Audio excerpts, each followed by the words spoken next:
এটা মাঝে দিয়ে এক সময় এটা বন্ধ হয়ে গিয়েছিল। এটা আবার বীর মুক্তিযোদ্ধার সন্তানরা যখন আবার আদালতে তারা যখন মামলা করলেন, সে মামলার প্রেক্ষিতে তারা কিন্তু কোটা ব্যবস্থাটা ফিরে পেয়েছেন।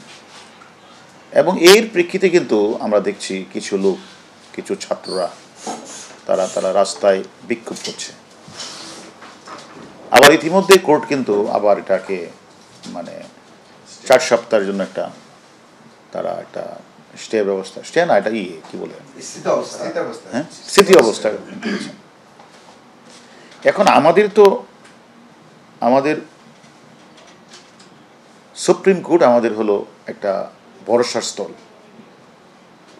সেখানে ওনারা একটা অর্ডার করেছেন, সেটা আমাদের সকলের উচিত এটা মেনে চলা। যদি সেটার সাথে আমরা একমত না হয়, সেটা সুপ্রিম কোর্ট বা হাইকোর্টকে আমাদের বলতে হবে যে এটা আমরা আপিল করব বা এটা করব। কিন্তু এটা আমি দেখেছি কিছুদিন যাবৎ ছাত্রীরা তারা ক্লাসে না যেয়ে, ক্লাসে যাওয়ার কথা বলা হয়েছে কিন্তু কোর্ট থেকে, কিন্তু ক্লাসে না যেয়ে তারা বিভিন্ন জায়গায় রাস্তা বসে তারা যান চলাচল বিঘ্ন ঘটাচ্ছে, মানুষের চলাচলে বিঘ্ন ঘটাচ্ছে, অনেক জায়গায় গাড়িতে তারা হাত দিচ্ছে এবং অজ্ঞাতনামা মামলাও রুজু হয়েছে। এখন আমার কথা হলো, কেউ যদি মনে করে যে কোর্ট মানবে না, হাইকোর্ট মানবে না, তারা পুলিশের কথা মানবে না, তাহলে আমাদের করার কি আছে? আমাদের আইন শৃঙ্খলা বাহিনীর একটাই যৌক্তিক সমাধান হচ্ছে যে আইন আমাদেরকে যেটা ক্ষমতা দিচ্ছে আমরা সেটাই করব। কারণ আমরা মনে করি তারা যদি জানমালের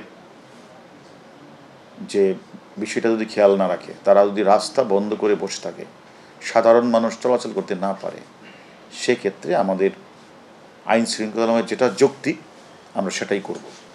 এখন আরেকটা বিষয় হচ্ছে, আপনারা যে কথাটা বলছেন যে কোনো অনুপ্রবেশকারী সেখানে ঢুকেছে কিনা, তারা ঘটনাটাকে অন্যদিকে ধাবিত করার জন্য কেউ কাজ করছে কিনা।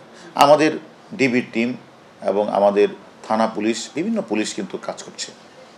এবং আমরা এটা বলতে পারি যে যদি, আমি মনে করি, কেউ যদি হাইকোর্টের নির্দেশনা না মানে, সুপ্রিম কোর্টের নির্দেশনা না মানে, ওয়েট না করে যদি তারা যদি রাস্তায় নেমে রাস্তা বন্ধ করে গাড়িতে হামলা করে, তারা ইল পাটকেট নিক্ষেপ করে, এবং আমরা তো ধরে নিতে পারি যে অনুপ্রবেশকারীরাই এই কাজটি করছে, নতুবা তারা ছাত্ররা তাদের ক্লাসে ফিরে যাবে।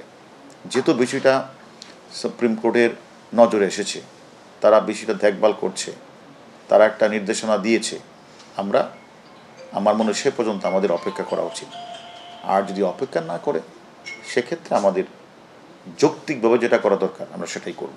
না, এটা দেখেন, আসলে আমাদের ডিবি কিন্তু আমরা একটা না, এমন অনেকগুলি কাজই আমরা করেছি। আপনারা জানেন যে ব্যাংক,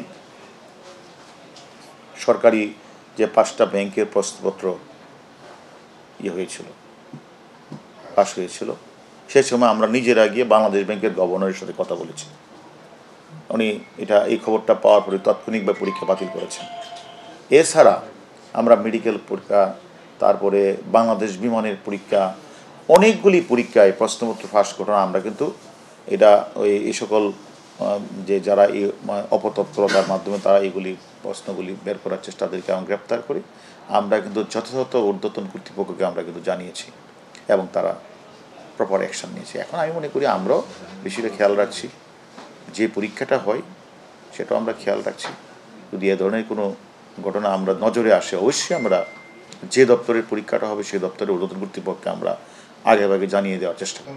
এটা যেহেতু দেখুন একটা দপ্তর যেহেতু এটা তদন্ত করছে, এটা ওনারাই ভালো বলতে পারবেন। তবে আমি মনে করি যে যদি এ ধরনের প্রশ্ন ফাঁসের সাথে কেউ জড়িত থাকে, তাদের তো আসলে তাদের বিরুদ্ধে যথাযথ আইনগত ব্যবস্থা অবশ্যই গ্রহণ করবে, এবং আমরাও করেছি।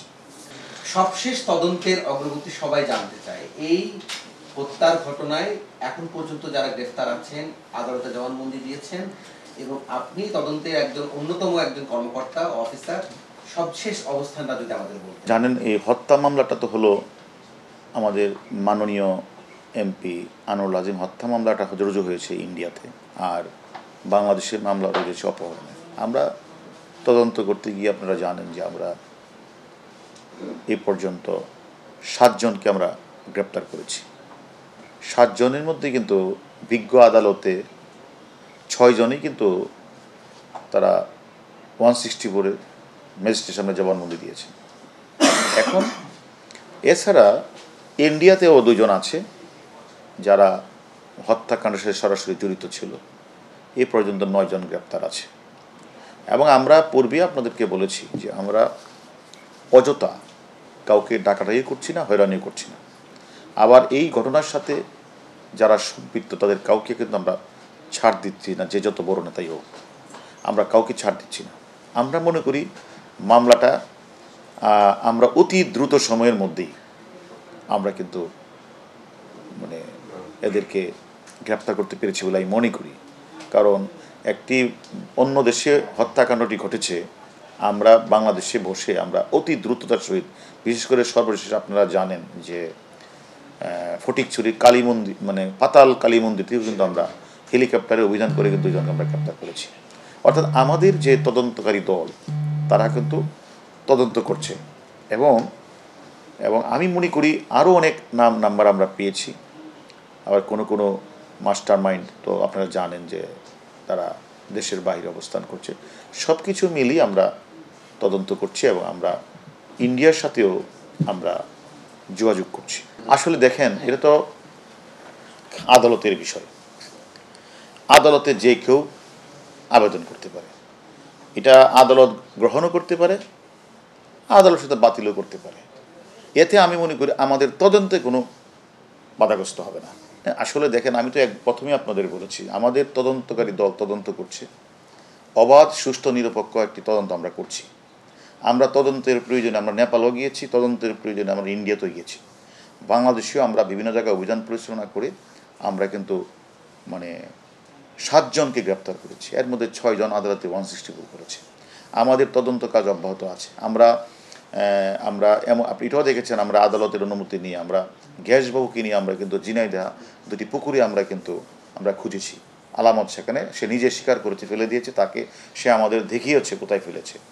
আমরা কিন্তু 164-এর প্রেক্ষিতে এবং বিভিন্ন সাক্ষ্য প্রমাণ এবং আপনার সিসিটিভি ফুটেজ বিভিন্ন কিছু পর্যালোচনা করে আমরা কিন্তু ফটিকছড়ির পাতাল কালী মন্দির থেকে আমরা আরও 2 জন যারা হত্যাকাণ্ডটি ঘটার পিছনে যারা নিজেরা সরাসরি কাজ করেছে তাদেরকে গ্রেপ্তার করেছে।